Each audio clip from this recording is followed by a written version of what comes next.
نظام انتخاب کے خلاف بغاوت کے لیے کھڑے ہو جائیے. تبدیلی کا راستہ ہے. اس نظام انتخاب کے خلاف بغاوت, اس کرپٹ پولیٹیکل سسٹم کے خلاف بغاوت. اٹھاؤ, کرپشن کے باغی بن جاؤ. تو جب سیاست اور انتخاب انڈسٹری اور بزنس بن جائے, اس سے قوم کس قسم کی تبدیلی کی توقع کرتی ہے؟ انصاف لانڈی ہے مقتدر طبقات کی, قانون لانڈی ہے طاقتور لوگوں کی, عدل لانڈی ہے طاقتور لوگوں کی, جمہوریت عیاشی ہے طاقتور لوگوں کی. تبدیلی بندوق کے ذریعے نہیں, یہ دہشت گردوں کا راستہ ہے, انتہا پسندوں کا راستہ ہے, ملیٹنسی ہے. ملیٹنسی نہ اسلام میں ہے اور ٹیرورزم نہ پاکستان میں ہے. پاکستان کو ایک ماڈریٹ پیسفل سٹیٹ ہونے کا نقشہ دنیا کو پیش کرنا ہے کہ ہمارا دشمن کوئی فرد نہیں, کوئی جماعت نہیں, ہمارا دشمن یہ نظام ہے. جو اس نظام میں انٹر ہوگا نیک ارادے بھی رکھے گا, جکڑا جائے گا, کچھ ڈیلیور نہیں کر سکتا چونکہ اس کی محتاجی ہے. الیکٹیبلز آپ دیکھ رہے ہیں, کئی لوگ تبدیلی کا نام لے کر آ رہے ہیں, مگر سارے لوگ پرانے جو ہر دور میں رہے ہیں مختلف جماعتوں میں شامل ہو رہے ہیں. کیوں مجبوری ہے؟ ان کے بغیر الیکشن نہیں لڑا جا سکتا, ان کے بغیر سیٹیں جیتی نہیں جا سکتی. جب الٹ پلٹ کر مختلف ناموں سے یہاں چہرے بدلتے ہیں, نظام نہیں بدلتے. جب پلٹ کے یہی آئیں گے, یہ سپلٹ مینڈیٹ ہوگا. یہ قوم کس تبدیلی کی امید کرتی ہے؟ لوگوں, ان سارے طریقوں کو مسترد کر دو. جو راستہ دکھا رہا ہوں میں, گنبد خضرا کی عزت کی قسم, اسی راستے میں تمہاری سلامتی ہے, عافیت ہے, جمہوریت ہے, بقا ہے. یہاں کس کو کیا پتا ہے کہ میرے ووٹ سے کیا ہوگا؟ یہاں تو ووٹ دیتے ہیں آپ گلیاں بنا دیں, نالیاں بنوا دیں, کھمبے رکھوا دیں بجلی کے, برادری کو ووٹ ملتے ہیں, ہنڈا گردی کو ووٹ ملتے ہیں, پیسے کو ووٹ ملتے ہیں, آٹے کے تھیلے تقسیم ہوتے ہیں اس کے ووٹ ملتے ہیں, نقد و نقد ملتا ہے سارا, اس کو ووٹ ملتے ہیں. ساز باز ہوتی ہے, اسٹیبلشمنٹ لگ جاتی ہے, پولیس لگ جاتی ہے, ڈی سی اور ساری مشینری شروع ہو جاتی ہے, ہوا بن جاتی ہے, میڈیا شروع ہو جاتا ہے, انہی کے نام لے کر مخالف موافق تذکرہ صبح و شام اینکرز لگ جاتے ہیں, پیسے بٹ جاتے ہیں, کروڑوں کھربوں اربوں روپے کی ڈیلز ہو جاتی ہیں, 2-3 مہینے انہی کا تذکرہ ہوتا ہے, باقی ساروں کا نام جتنے شرفاء ہیں جن کے پاس حرام کی دولت نہیں, کروڑوں اربوں روپے لگانے کے نہیں, جن کے پیچھے ایجنسیاں نہیں اندرونی اور بیرونی, وہ ساروں کا صفایا ہو جاتا ہے اس ملک کی زمین سے, میڈیا سے, اخبارات سے. وہی زندہ رہتے ہیں جن کے پاس پیسہ ہے, جن کے پاس ہنڈا گردی ہے, جن کے پاس برادری ہے, جن کے ساتھ ایجنسیاں ہیں, بیرونی دباؤ ہے. جس کے پاس علم ہے اس کا صفایا ہو جاتا ہے, فکر ہے اس کا صفایا, جس کے پاس کردار ہے اس کا صفایا, جس کے پاس ڈیلیور کرنے کی صلاحیت ہے اس کا صفایا, جو ملک کی قوم کی تقدیر بدل سکتے ہیں ان کا صفایا. اخلاق, شرافت, علم, فکر, امانت, دیانت, یہ سب جرائم ہیں اس نظام کے اندر. جس نظام کو بچانے پر یہ ساری حکومتیں اور جماعتیں متفق ہیں. اس نظام کو بچاؤ, نظام کو بچاؤ. آگ لگے تمہارے نظام کو, جہنم میں جائے یہ نظام, بھاڑ میں جائے یہ نظام جس نے 13 کروڑ عوام کو دوزخ میں ڈال رکھا ہے. لٹیروں کا نظام, بددیانتوں کا نظام, کرپٹ لوگوں کا نظام, حرام خوروں کا نظام, عیاشوں کا نظام, جاہلوں کا نظام, سازشیوں کا نظام. یہ چند لوگوں کا نظام ہے, ان کے مفادات کا. یہ 17 کروڑ کا نظام نہیں ہے, ان کو تو بھیڑ بکریاں بنا رکھا ہے. 24 گھنٹے ایک شور ہے کہ نظام کو بچنا چاہیے, ہر صورت نظام کو بچنا چاہیے. میں پوچھتا ہوں یہ نظام ہے کیا؟ اس نظام کی ذرا تعریف تو کوئی کر کے بتا دے مجھے. یہ نظام ہے جو میں نے بتا دیا. باریاں بنی ہوئی ہیں, وہ گئے وہ آ جائیں گے, اور اب تو باریاں بھی نہیں, ساروں کا اکٹھا حصہ ملتا ہے. وہ باریوں کا وقت بھی گیا, اب سارے اکٹھا ایک ہی بار حصہ لے لیتے ہیں. کوئی مرکز میں ہے, کوئی پنجاب میں ہے, کوئی سرحد میں ہے, کوئی بلوچستان میں ہے, کوئی سندھ میں. آپ گنتی کر لیں, سارے بیٹھے ہوئے ہیں. اپوزیشن ہے ہی کوئی نہیں. اب دیکھ لیں کیا نظام ہے, سب حصہ لے رہے ہیں.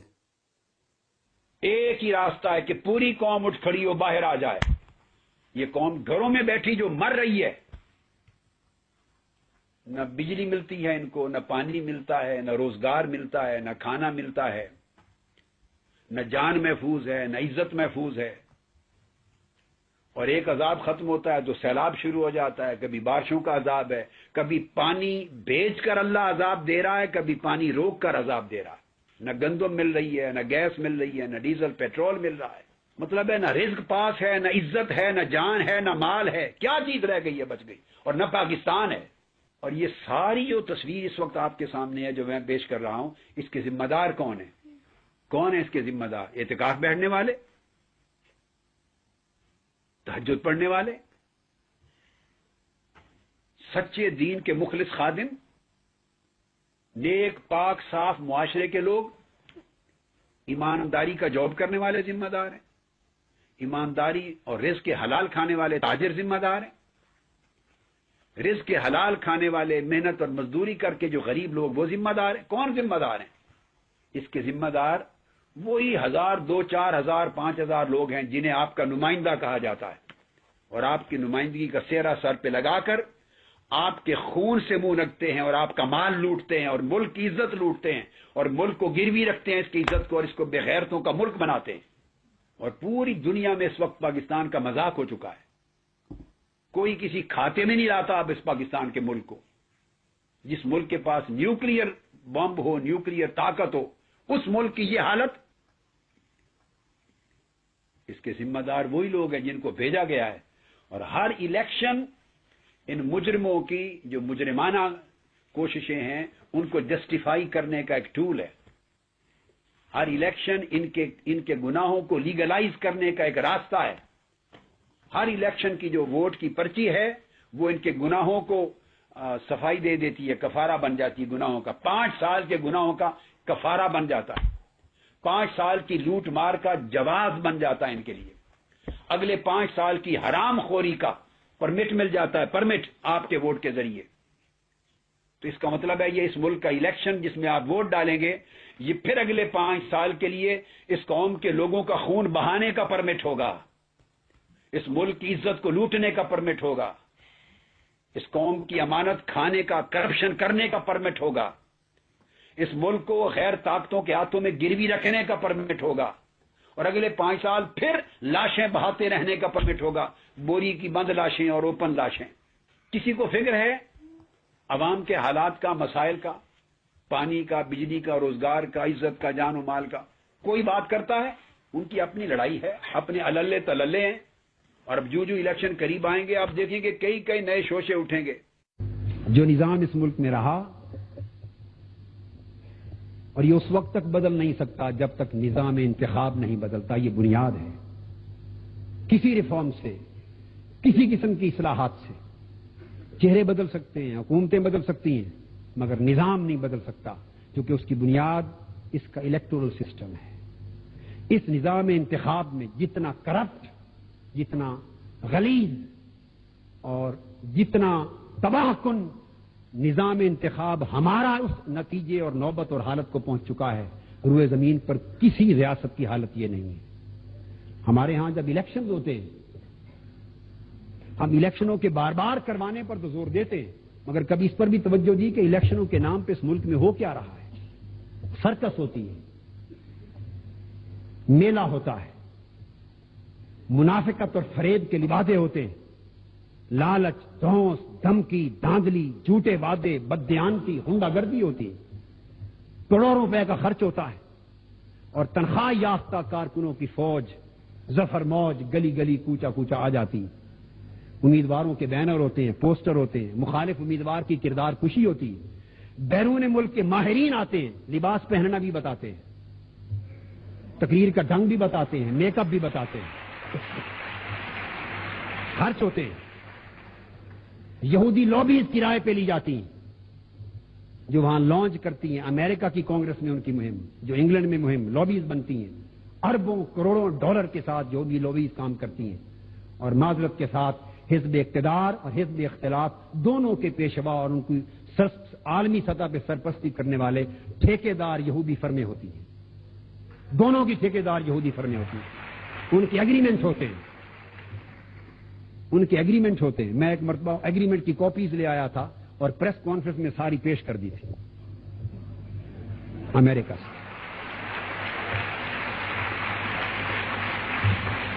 یہ الیکشن ہے جس کے پاس جو شخص کروڑوں روپے لگا کے ٹکٹ خرید رہا ہے، خواہ وہ پارٹی فنڈ کے نام پر دے خواہ وہ کسی نام پہ دے، جو کروڑوں روپے کے ساتھ یا لاکھوں روپے کے ساتھ ٹکٹ خرید رہا ہے، فیصلہ تو یہی ہو گیا کہ نظام کون سا آنا ہے۔ کا تو سوال ہی پیدا نہیں ہوتا، نہ ان کا مجھ سے رابطہ نہ میرا ان سے رابطہ۔ چیف الیکشن کمشنر صاحب کا میں نے صرف ایک بیان پڑھا ہے، آج معلوم نہیں کس طرح کا تھا۔ اور چیف الیکشن کمیشن کی میں بات کر دوں کہ پاکستان کی تاریخ میں اس سے بڑا مذاق نہیں ہے جو چیف الیکشن کمیشن کے نام پہ کیا گیا ہے۔ آپ 1 منٹ مجھے دے دیجئے گا، چیف الیکشن کمیشن کے پاس پوری قوم کو بتانا چاہتا ہوں آپ کے واسطے سے، کوئی قانون سازی کا سرے سے اختیار نہیں ہے۔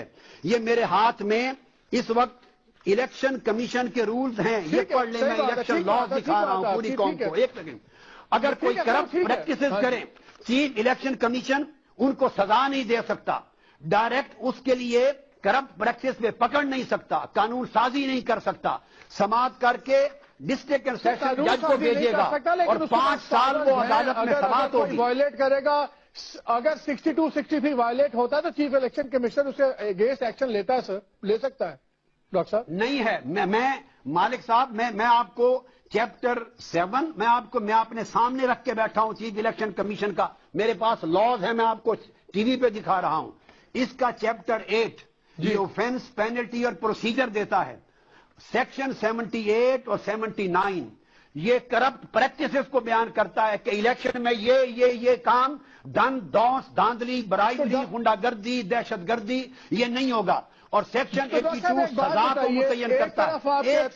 ایک سیکنڈ میری بات ختم ہو رہی ہے، اجازت مانگ رہا ہوں مالک صاحب، 1 سیکنڈ کی اجازت مانگ رہا ہوں۔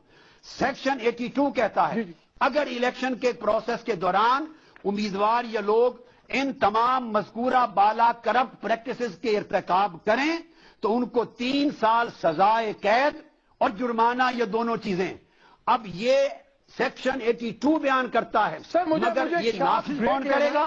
یہ اختیار چیف الیکشن کمیشن کے پاس نہیں ہے۔ میں وہ بتا رہا ہوں، یہ قوم کے ساتھ دھوکہ کیا ہے پارلیمنٹ نے، سیاسی پارٹیز نے۔